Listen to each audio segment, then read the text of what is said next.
नमस्कार दोस्तों, आइए देखते हैं आज की कुछ मुख्य खबरें क्या कहती हैं। लैंड फॉर जॉब स्कीम में लालू प्रसाद यादव ने 4 करोड़ की जमीन को 27 लाख रुपए में खरीदा। लालू प्रसाद यादव और उनके परिवार वालों ने इस जमीन के बदले लोगों को नौकरी का झांसा दिया और ये सिर्फ झांसा ही था, जिसके कारण आज दिल्ली के राउज एवेन्यू कोर्ट ने लालू प्रसाद यादव, जो कि पूर्व मुख्यमंत्री और पूर्व रेल मंत्री रह चुके हैं, उनकी पत्नी राबड़ी देवी एवं अन्य आरोपियों के खिलाफ आरोप पत्र दाखिल करने का आदेश दिया है। सीबीआई की चार्जशीट के अनुसार 103 आरोपियों में 5 की मृत्यु हो चुकी है। समलैंगिक की ऐसी मोहब्बत का जुनून एक बुजुर्ग पे चढ़ा कि उन्होंने पहले तो फेसबुक के माध्यम से समलैंगिक दोस्त से दोस्ती की और प्यार का जब तूफान उमड़ा तो वो मुंबई से अपने उस दोस्त से मिलने के लिए आगरा जा पहुंचे। आगरा जाने पर उस समलैंगिक दोस्त की कार में वो बैठे। बाद में किसी बात पे विवाद होने पर उस समलैंगिक दोस्त ने उनका मोबाइल और पैसा छीना। साथ में मुंबई के उस व्यापारी को खेत में ले गया, वहाँ अपने अन्य दोस्तों को बुलाया और उनसे 1.5 लाख रुपए अपने अकाउंट में ट्रांसफर कराने के बाद उनको छोड़ा।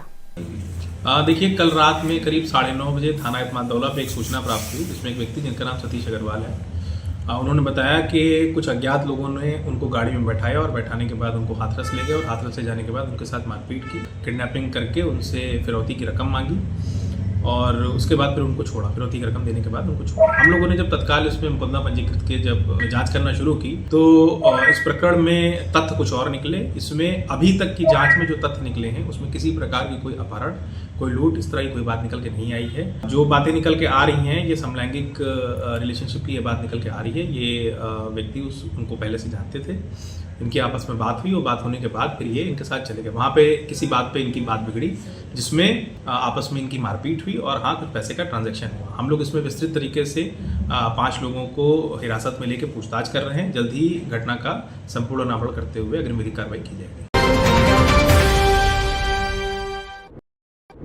डेंटल कॉलेज की मेस में मिला खाने के दौरान मरा हुआ मेढक। यह घटना राजनांदगांव के सुंदरा स्थित छत्तीसगढ़ डेंटल कॉलेज की बताई जा रही है, जहां पर खाने के दौरान बच्चों को मेस में मरा हुआ मेढक और चावल में इल्लियां मिली। हमारे संज्ञान में कल एक मामला आया था कि जिसमें छत्तीसगढ़ डेंटल कॉलेज की मेस है, उसमें जो विद्यार्थियों को खाना परोसा जाता है, उसमें मेढक मिलने का मामला हमारे संज्ञान में आया था। तो हमारी टीम ने त्वरित कार्यवाही करते हुए तत्काल जाकर के वहां पर जांच की है और जांच के दौरान पूरा निरीक्षण किया गया उनकी मेस का और पनीर, पका हुआ चावल, पकी हुई अरहर की दाल, मिर्ची पाउडर, आटा, कोफ्ता की सब्जी और झुरगा की सब्जी का नमूना लिया गया है। प्रतिष्ठान में कुछ अनियमितताएं पाई गई है, जिसको लेकर के हमारी टीम जो है नोटिस जारी करेगी। हाँ, एक पैकेट एक्सपायरी सूजी का मिला था, ऐसा टीम ने मुझे बताया है, लेकिन वो एक ही पैकेट था। तो उसको हमने उनकी लापरवाही मानते हुए अपनी लापरवाही को ठीक करने के लिए उनको नोटिस में हम लिखेंगे वो चीज भी। एक्चुअल में हमको पता चला है कि वो मामला 2 दिन पुराना है, तो वो मेंढक कैसे आया वो तो कॉलेज प्रबंधन अपना जांच करेगा। और हमने ये है कि हम हमारी टीम को जाने के बाद हम लोग वहां पर थोड़ा सख्ती से कार्यवाही कर रहे हैं और सैंपल भी लिए हैं ताकि भविष्य में इस प्रकार की कोई लापरवाही वो ना करें। सर, पहले भी शिकायतें हुई है वहाँ पर कीड़े वगैरह निकलने की, कॉकरोच निकलने की। कौन चलाता है सर मेस वगैरह, कोई जानकारी? मेस जो है वहाँ यूथ फाउंडेशन ऑफ इंडिया नाम की एक संस्था चलाती है। इसके पहले अगर कोई मतलब कोई शिकायत आई थी तो वो मेरे संज्ञान में नहीं है। शुभ नाम आपका? Tarun Birla, designated officer, district Rajnandgaon. 9 महीने की प्रेग्नेंट टीचर को थप्पड़ मारने की घटना। यह घटना बलरामपुर की बताई जा रही है, जहां पर प्रेग्नेंट महिला जिसका 9वां मंथ चल रहा था, उसने बताया कि प्रिंसिपल ने मुझे बहुत डांटा और मेरे पेट में घूसे से मारा। टीचर एसोसिएशन से कार्रवाई की मांग की गई है।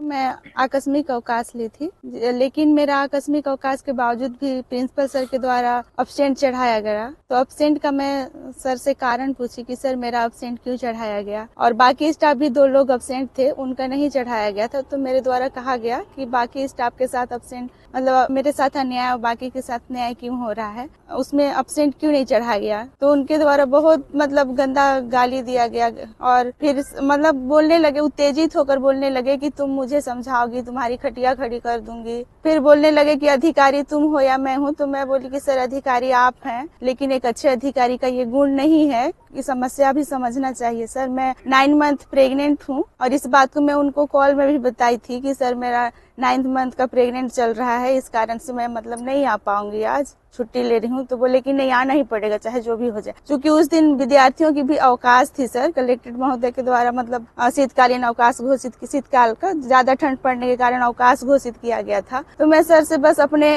अब्सेंट का कारण पूछी कि सर कल तो बच्चे नहीं आए थे, मेरे नहीं आने से मतलब कुछ नुकसान तो नहीं हुआ सर, लेकिन उन्होंने कहा कि नहीं आना ही पड़ेगा, मैं जो नियम कहूंगा जो कहूंगा वही करना पड़ेगा, मैं कुछ भी कर सकता हूँ, तुम्हारी लाइफ बर्बाद कर सकता हूँ। सर्विस बुक में लिखने का धमकी दिए कि सर्विस बुक में मैं जो चाहूंगा वो लिख सकता हूँ, मैं कुछ भी कर सकता हूँ। और आकस्मिक अवकाश में चूंकि सर उसमें प्रेगनेंसी लिखने का मुझे कोई वो दिखाई नहीं दिया कि प्रेगनेंसी का रीजन, तो उसमें मैं नहीं लिखी थी, सिर्फ आकस्मिक अवकाश लिखा गया था। लेकिन उनके द्वारा ये कहा गया कि नहीं आकस्मिक अवकाश तो ली थी, लेकिन तुम क्यों ये नहीं लिखी कि तुम प्रेग्नेंट हो।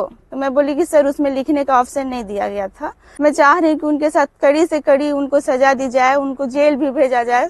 तो मैं बोली कि सर मैं अधिकारी नहीं हूँ, मैं नहीं लिखूंगी, आप ही लिखिए, अगर लिखना है तो आप ही लिखिए। बोले कि नहीं लिखना है तो लिखो, नहीं तो मार दूंगा। तो फिर मैं बोली कि सर मारिए, मार के दिखाइए। तो फिर वो मारना स्टार्ट हो, हाथ से मारे, ऐसे हाथ से ही मारे हैं, धक ऐसे खींचे, फिर हाथ से मारे, गुस्सा ऐसे पेट में भी चलाए, तो टेबल से मुझे लगा, पेट में भी लगा है, और गाल में थप्पड़ 3-4 तमाचा।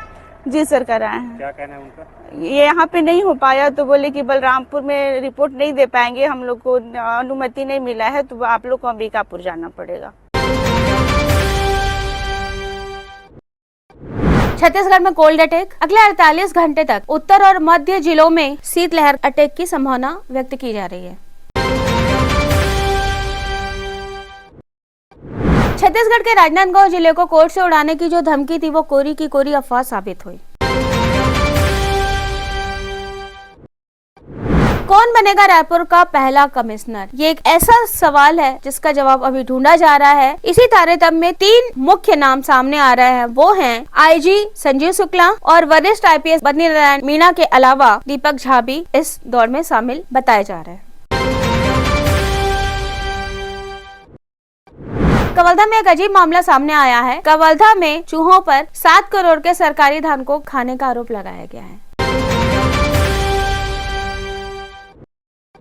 इसी तरह की अन्य खबरों के लिए हमारे साथ बने रहिए। हमारे चैनल को लाइक सब्सक्राइब कीजिए। न्यूज़ 320 के साथ पूर्णिमा।